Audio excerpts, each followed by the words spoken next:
hanyar kalasa ɗanin mata isaka na nesa da bulo kai kallo ga sunan su biyu cikin larura bayan wannan damba garkuwan cindo ba haɓar shafai yan sanda dama mun kwana biyu ba mu gani ba ɗanin mata isaka ya hanyar kalasa na nesa da bulo kai kallo ga sunan su biyu cikin larura Allahu akbar abun babu daɗi guda da gishiri ko kuɗi iska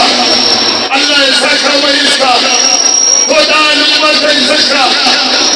mutan na bari ya ce na jira tumini ɗan sanuwa ban sani yana sauraron ka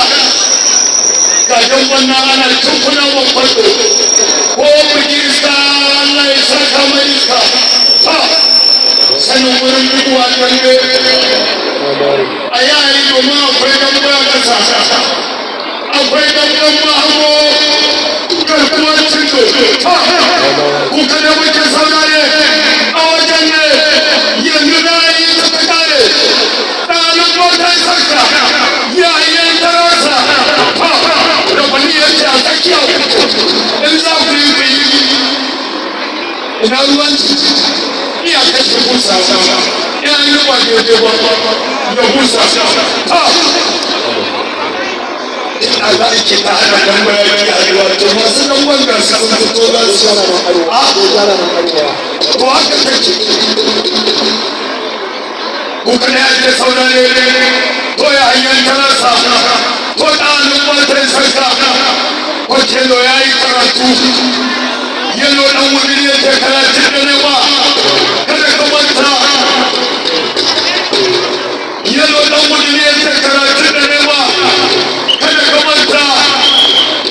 ainihin gida akwai na fili akwai na koya akwai za a ke zaki da marota marotan koya sun fi wa illa ga shagar nan alkura su ba a masu kaɗan su haɓuna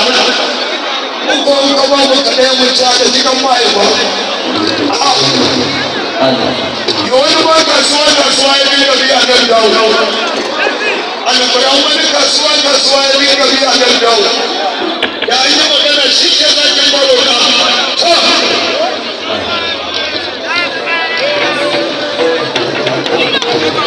abin da ya sa na jawo an ce ba a so a yi cuto so da yawa domin a rage barayi an ka ce naira dubu wani masar biya bai shigo sai da ya sadanta saboda wayoyin ku an ka ce dubu ta kuka ne ake saurare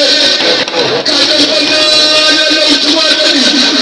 yayin tarasa ɗanin matan santa wani ake kira ga aiki sana aiki rage wahala wani mai sanati barka da wuri a yanzu na gaya ma ni sarki da ni da ta bangaren roƙo ɗan ko sai a ɗan ta shafa shi kasuwa ɗan malamai suka faɗa na ce ba in ka ba mu za mu ce ana cikin ma'aikata wannan mun biya ka